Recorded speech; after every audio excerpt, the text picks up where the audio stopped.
ನಮಸ್ತೆ ಸ್ನೇಹಿತರೆ, ಇವತ್ತು ನಾವು ಪ್ರಥಮ BA ಸಮಾಜಶಾಸ್ತ್ರದ ಭೂಮಿಕೆಯಲ್ಲಿ ಬ್ಲಾಕ್ 1ರಲ್ಲಿ ಬರುವಂತಹ ಮುಖ್ಯವಾದ ಪ್ರಶ್ನೆಯ ಅಭ್ಯಾಸವನ್ನು ಮಾಡ್ತಾ ಇದ್ದೇವೆ.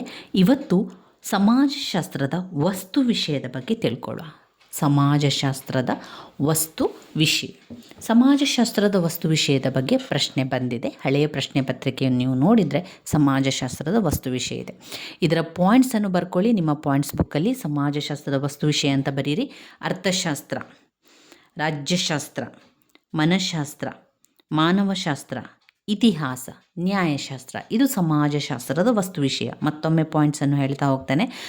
ಸಮಾಜಶಾಸ್ತ್ರದ ವಸ್ತು ವಿಷಯಗಳು ಅರ್ಥಶಾಸ್ತ್ರ, ರಾಜ್ಯಶಾಸ್ತ್ರ, ಮನಃಶಾಸ್ತ್ರ, ಮಾನವಶಾಸ್ತ್ರ, ಇತಿಹಾಸ, ನ್ಯಾಯಶಾಸ್ತ್ರ ಇವಿಷ್ಟು ಸಮಾಜಶಾಸ್ತ್ರದ ವಸ್ತು ವಿಷಯದಲ್ಲಿ ನಾವು ಬರಿತಾ ಹೋಗಬೇಕು. ಒಮ್ಮೆ ಅದರ ವಿವರಣೆಯನ್ನು ನಾನು ನಿಮಗೆ ಇದರಲ್ಲಿರುವ ರೀತಿಯಲ್ಲಿ ಹೇಳ್ತಾ ಹೋಗ್ತಾನೆ. ಏನು ನಿಮಗೆ ಅರ್ಥ ಆಗಿದೆ ಅದನ್ನು ಬರಿತಾ ಹೋಗಿ. ಇಷ್ಟು ಪಾಯಿಂಟ್ಸನ್ನು ಬರೀರಿ. ಒಂದು ವೇಳೆ ಇದು ನಿಮಗೆ 10 ಅಂಕಕ್ಕೆ ಪ್ರಶ್ನೆ ಬಂದರೆ ಇದನ್ನು 3 ಪುಟಕ್ಕಾಗುವಷ್ಟು, ಒಂದು ಪುಟದಲ್ಲಿ ಅರ್ಥಶಾಸ್ತ್ರ, ರಾಜ್ಯಶಾಸ್ತ್ರ, ಮತ್ತೊಂದು ಪುಟದಲ್ಲಿ ಮನೋಶಾಸ್ತ್ರ, ಮಾನವಶಾಸ್ತ್ರ, ಮತ್ತೊಂದು ಪುಟದಲ್ಲಿ ಇತಿಹಾಸ, ನ್ಯಾಯಶಾಸ್ತ್ರ ಅಂತ ಪಾಯಿಂಟ್ಸನ್ನು ಮೇಲ್ಗಡೆ ಮತ್ತು ನಡುವಿನಲ್ಲಿ ಬರಿತಾ ಹೋಗಿ. ಒಂದು ಪುಟ ಅಂತ ಆದರೆ ಇಲ್ಲಿ ಒಂದು ಪಾಯಿಂಟ್ಸ್, ಇಲ್ಲೊಂದು ಪಾಯಿಂಟ್ಸ್, ಈ ರೀತಿಯಾಗಿ ಬರಿತಾ ಹೋಗಿ. ಆರಂಭದಲ್ಲಿ ಒಂದು 5 ಸಾಲುಗಳಷ್ಟು ಪೀಠಿಕೆಯನ್ನು ಬರೀರಿ.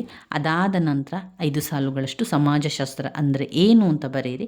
ನಂತರ ಒಂದು ವ್ಯಾಖ್ಯೆಯನ್ನು ಬರೀರಿ. ಒಂದು ವ್ಯಾಖ್ಯೆಯನ್ನು ಬರೆದ ನಂತರ ಸಮಾಜಶಾಸ್ತ್ರದ ವಸ್ತು ವಿಷಯ ಅಂತ ಬರೆದು ನಂತರ ಈ ಪಾಯಿಂಟ್ಸ್ಗಳನ್ನು ಹಾಕಿ. ಸಮಾಜಶಾಸ್ತ್ರದ ವಸ್ತು ವಿಷಯದ ಒಳಗಿರುವಂತಹ ವಿಚಾರಗಳು ಪಾಯಿಂಟ್ಸ್ಗಳಂತ ಬರೆದು ನಂತರ ಅದ ವಿವರಣೆಯನ್ನು ಕೊಡಿ. ವಿವರಣೆ ಅಂತ ಬರೆದು ಅರ್ಥಶಾಸ್ತ್ರ, ಮೊದಲನೇದು ಅರ್ಥಶಾಸ್ತ್ರ ವಿವರಿಸಿ. ರಾಜ್ಯಶಾಸ್ತ್ರ ಅಂದರೆ ವಿವರಿಸಿ. ಅರ್ಥಶಾಸ್ತ್ರ ಅಂದರೆ ಸಂಪೂರ್ಣವಾಗಿ ವ್ಯವಹಾರಗಳ ಬಗ್ಗೆ ಅಧ್ಯಯನ ಮಾಡುವಂಥದ್ದು. ರಾಜ್ಯಶಾಸ್ತ್ರ ಅಂದರೆ ರಾಜ್ಯದ ರಾಜಕೀಯಕ್ಕೆ ಸಂಬಂಧಪಟ್ಟಂಥದ್ದು. ಮನಃಶಾಸ್ತ್ರ ಮನುಷ್ಯನ ಮನಸ್ಸಿಗೆ ಸಂಬಂಧಪಟ್ಟಂಥ ಶಾಸ್ತ್ರ. ಮಾನವಶಾಸ್ತ್ರ ಮಾನವನ ಜೀವನದ ಬಗ್ಗೆ ಅಧ್ಯಯನ ಮಾಡುವಂಥದ್ದು. ಇತಿಹಾಸ ಎನ್ನುವಂಥದ್ದು ಗತಕಾಲದ ವಿಚಾರಗಳು, ಗತಕಾಲದ ವೈಭವಗಳು, ಆಗಿ ಹೋಗಿರುವಂತಹ ಘಟನೆಗಳು, ಅವುಗಳ ಬಗ್ಗೆ ಅಧ್ಯಯನ ಮಾಡೋದು ಇತಿಹಾಸ. ನ್ಯಾಯಶಾಸ್ತ್ರ ಎನ್ನುವಂಥದ್ದು ನ್ಯಾಯಾಲಯಕ್ಕೆ ಸಂಬಂಧಪಟ್ಟಂಥದ್ದು, ನ್ಯಾಯಕ್ಕೆ ಸಂಬಂಧಪಟ್ಟಂತಹ ಶಾಸ್ತ್ರ ಕಲಿಯುವಂಥದ್ದು ನ್ಯಾಯಶಾಸ್ತ್ರ ಆಗಿದೆ. ಹೀಗಾಗಿ ಸಮಾಜಶಾಸ್ತ್ರದ ವಸ್ತು ವಿಷಯದಲ್ಲಿ ಅರ್ಥಶಾಸ್ತ್ರ, ರಾಜ್ಯಶಾಸ್ತ್ರ, ಮನಃಶಾಸ್ತ್ರ, ಮಾನವಶಾಸ್ತ್ರ, ಇತಿಹಾಸ, ನ್ಯಾಯಶಾಸ್ತ್ರ ಎನ್ನುವಂಥ ಪಾಯಿಂಟ್ಸ್ಗಳನ್ನು ಬರೀಬೇಕು. ಇದರ ಸ್ವಲ್ಪ ವಿವರಣೆಯನ್ನು ನಾನು ನಿಮಗೆ ತಿಳಿಸ್ತಾ ಹೋಗ್ತೇನೆ. ಏನೆಲ್ಲ ವಿಚಾರಗಳನ್ನು ಕೊಟ್ಟಿದ್ದಾರೆ ಅವರು ಅಂತ. ಸಮಾಜಶಾಸ್ತ್ರವು ತನ್ನದೇ ಆದಂತಹ ವಸ್ತು ವಿಷಯವನ್ನು ಹೊಂದಿರುವ ವಿಜ್ಞಾನ ಮಾತ್ರವಾಗಿರದೆ ಎಲ್ಲ ಸಾಮಾಜಿಕ ವಿಜ್ಞಾನಿಗಳಿಗೂ ಕೂಡ ತಾಯಿಯಾಗಿದೆ. ಸಮಾಜಶಾಸ್ತ್ರ ತನ್ನದೇ ಆದ ವಸ್ತು ವಿಷಯವನ್ನು ಹೊಂದಿಲ್ಲ. ಅದು ವಿವಿಧ ಸಾಮಾಜಿಕ ವಿಜ್ಞಾನಗಳ ಕಲಬೆರಕೆಯಾಗಿರುವ ವಿಜ್ಞಾನವಾಗಿದೆ ಎಂದು ಕೆಲವರು ಟೀಕಿಸಿರುವುದು ಆಶ್ಚರ್ಯವನ್ನುಂಟು ಮಾಡುತ್ತದೆ. ಅರ್ಥಶಾಸ್ತ್ರ, ಇತಿಹಾಸ, ರಾಜ್ಯಶಾಸ್ತ್ರ ಮುಂತಾದ ವಿಶ್ಲೇಷೀಕೃತಗೊಂಡಂತಹ ಸಾಮಾಜಿಕ ವಿಜ್ಞಾನಗಳಿವೆ. ವಿಶೇಷೀಕೃತಗೊಂಡ ಈ ಕ್ಷೇತ್ರಗಳಲ್ಲಿ ಕಂಡುಬಂದಿರುವ ಅವಲೋಕನ, ಪ್ರಾಕಲ್ಪನೆಗಳ ಸಾಧನೆಗಳ ಸಂಗ್ರಹವೇ ಸಮಾಜಶಾಸ್ತ್ರವಾಗಿದೆ ಎಂದು ವಾದಿಸಲಾಗಿದೆ. ಈ ಅಭಿಪ್ರಾಯ ಪೂರ್ಣವಾಗಿ ಸರಿಯಲ್ಲ. ಈ ದಿನ ಸಮಾಜಶಾಸ್ತ್ರವು ತನ್ನದೇ ಆದ ವಸ್ತು ವಿಷಯವನ್ನು ಹೊಂದಿರುವ ಪ್ರತ್ಯೇಕ ವಿಜ್ಞಾನವಾಗಿರುವುದು ಮಾತ್ರವಲ್ಲದೆ ಉನ್ನತವಾದ ಅಂತಸ್ತನ್ನು ಗಳಿಸಿಕೊಂಡಿದ್ದು ಎಲ್ಲ ಒಂದು ಸಾಮಾಜಿಕ ವಿಜ್ಞಾನಗಳಿಗೂ ಮಾತ್ರ ಸ್ವರೂಪಿಣಿಯಾಗಿದೆ. ಸಾಮಾಜಿಕ ವಿಜ್ಞಾನಗಳಲ್ಲಿ ಸಮಾಜಶಾಸ್ತ್ರದ ಸ್ಥಾನವನ್ನು ಚರ್ಚಿಸುವಾಗ ಸಮುದಾಯದಲ್ಲಿ ಸಂಘಗಳು ಕ್ಷೇತ್ರವನ್ನು ಹೊಂದಿರುವ ರೀತಿಯಲ್ಲಿಯೇ ಸಮಾಜಶಾಸ್ತ್ರದಲ್ಲಿ ಸಾಮಾಜಿಕ ವಿಜ್ಞಾನಗಳ ಕ್ಷೇತ್ರಗಳನ್ನು ಹೊಂದಿವೆ ಎಂದು ಮ್ಯಾಕ್ಐವರ್ ಸರಿಯಾಗಿ ಅಭಿಪ್ರಾಯಪಟ್ಟಿದ್ದಾರೆ.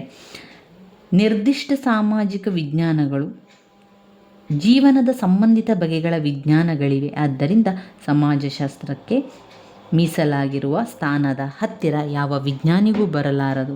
ತನ್ನದೇ ವಸ್ತು ವಿಷಯ ಹೊಂದಿ ವಿಜ್ಞಾನವಾಗಿರುವ ಸಮಾಜಶಾಸ್ತ್ರದ ಸ್ಥಾನವನ್ನು 3 ಮೂಲ ಕಾರಣಗಳ ಆಧಾರದ ಮೇಲೆ ಟೀಕಿಸಲಾಗಿದೆ. ಸಮಾಜಶಾಸ್ತ್ರವು ಸಾಮಾಜಿಕ ಒಳಾಂಶವನ್ನು ಹೊಂದಿರುವ ಸಾಮಾಜಿಕ ಒಳಾಂಶವನ್ನು ಹೊಂದಿರುವ ಇತರೆ ವಿಷಯಗಳ ಅಧ್ಯಯನದ ಕೇವಲ ಸಂಗ್ರಹವಾಗಿರುವಂಥದ್ದು. ಎರಡನೆಯದಾಗಿ ನೋಡೋದಾದರೆ ಅರ್ಥಶಾಸ್ತ್ರ, ರಾಜ್ಯಶಾಸ್ತ್ರ, ಮನಃಶಾಸ್ತ್ರ, ಮಾನವಶಾಸ್ತ್ರ, ಇತಿಹಾಸ, ನ್ಯಾಯಶಾಸ್ತ್ರಗಳಂತಹ ಹಲವಾರು ಸಾಮಾಜಿಕ ವಿಜ್ಞಾನಗಳಿಗೆ ತನ್ನ ವಸ್ತು ವಿಷಯವನ್ನು ಹಂಚಿರುವುದರಿಂದ ಸಮಾಜಶಾಸ್ತ್ರಕ್ಕೆ ತನ್ನದೇ ಆದಂತಹ ವಿಶೇಷವಾದ ಕ್ಷೇತ್ರ ಇಲ್ಲ. ಇವಿಷ್ಟು ಸಮಾಜಶಾಸ್ತ್ರದ ವಸ್ತು ವಿಷಯದೊಳಗೆ ಬರುವಂಥ ವಿಚಾರಗಳಾಗಿದೆ.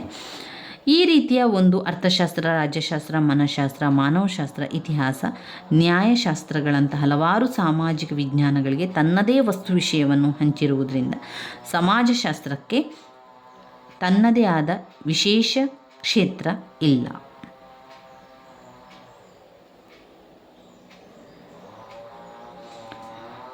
ಸಮಾಜಶಾಸ್ತ್ರ ತನ್ನ ವಸ್ತು ವಿಷಯವನ್ನು ಇತರೆ ಸಾಮಾಜಿಕ ವಿಜ್ಞಾನಿಗಳಿಂದ ಪಡೆದುಕೊಳ್ಳುತ್ತದೆ ಎಂಬುದಾಗಿ ಅನುಮಾನವೇ ಇಲ್ಲ.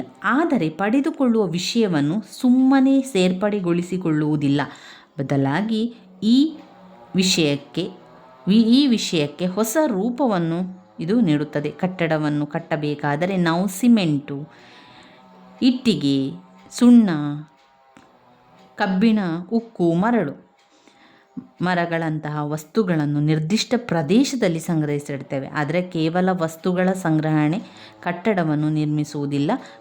ಕಲಾಕೌಶಲ್ಯದಂತೆ ತಂತ್ರಗಾರಿಕೆಯನ್ನು ಅನ್ವಯಿಸಿ ವಸ್ತುಗಳಿಗೆ ನಿರ್ದಿಷ್ಟ ರೂಪವನ್ನು ನೀಡಿ ಬಳಸಿಕೊಳ್ಳಬೇಕು.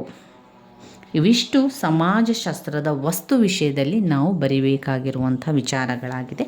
ಇನ್ನು ಸಮಾಜಶಾಸ್ತ್ರದ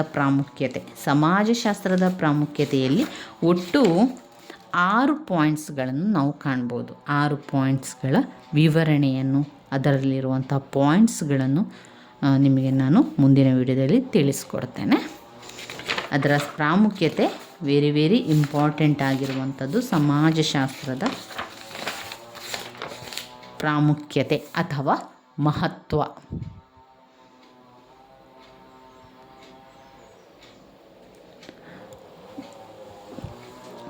ಸಮಾಜಶಾಸ್ತ್ರದ ವಸ್ತು ವಿಷಯ: ಅರ್ಥಶಾಸ್ತ್ರ, ರಾಜ್ಯಶಾಸ್ತ್ರ, ಮನಃಶಾಸ್ತ್ರ, ಮಾನವಶಾಸ್ತ್ರ, ಇತಿಹಾಸ, ನ್ಯಾಯಶಾಸ್ತ್ರ. ಇವಿಷ್ಟನ್ನು ನಾವು ವಸ್ತು ವಿಷಯದಲ್ಲಿ ಬರೀಬೇಕಾಗ್ತದೆ ಸ್ನೇಹಿತರೆ. ಒಂದು ಘಟಕ 1ರಲ್ಲಿ ಎಲ್ಲ ವಿಚಾರಗಳು ಬರ್ತದೆ. ಅದರಿಂದ ಸಮಾಜಶಾಸ್ತ್ರ ಪ್ರಥಮ BA ಸಮಾಜಶಾಸ್ತ್ರದ ವಿದ್ಯಾರ್ಥಿಗಳು ಗಮನದಲ್ಲಿಟ್ಟುಕೊಳ್ಳಿ. ಘಟಕ 1ರಲ್ಲಿರುವಂತಹ ಅನೇಕ ಪ್ರಶ್ನೆಗಳು ನಿಮ್ಮ ಪ್ರಶ್ನೆ ಪತ್ರಿಕೆಯಲ್ಲಿರುವಂತಹ ಪ್ರಶ್ನೆಗಳೇ ಆಗಿದೆ. ಸಮಾಜಶಾಸ್ತ್ರದ ಪರಿಚಯ, ಸಮಾಜಶಾಸ್ತ್ರದ ವ್ಯಾಖ್ಯೆ, ಸಮಾಜಶಾಸ್ತ್ರದ ವ್ಯಾಪ್ತಿ, ಸಮಾಜಶಾಸ್ತ್ರದ ವಸ್ತು ವಿಷಯ, ಸಮಾಜಶಾಸ್ತ್ರದ ಪ್ರಾಮುಖ್ಯತೆ, 5 ಮುಖ್ಯವಾಗಿ ರಿಪೀಟ್ ಆಗಿರುವ ಪ್ರಶ್ನೆಗಳು ಘಟಕ 1ರಲ್ಲಿರುವಂಥದ್ದು. ಮುಂದಿನ ವಿಡಿಯೋದಲ್ಲಿ ಸಮಾಜಶಾಸ್ತ್ರದ ಬಗ್ಗೆ ಇನ್ನಷ್ಟು ವಿಚಾರಗಳನ್ನು ತಿಳ್ಕೊಳ್ಳೋ ಸ್ನೇಹಿತರೆ. ನನ್ನ ವೀಡಿಯೋಸ್ ಎಲ್ಲ ನಿಮಗೆ ಇಷ್ಟ ಆಗ್ತಾ ಇದ್ದರೆ ಲೈಕ್ ಕೊಡಿ, ಶೇರ್ ಮಾಡಿ, ಸಬ್ಸ್ಕ್ರೈಬ್ ಮಾಡಲಿಕ್ಕೆ ಮರಿಬೇಡಿ. ಧನ್ಯವಾದಗಳು.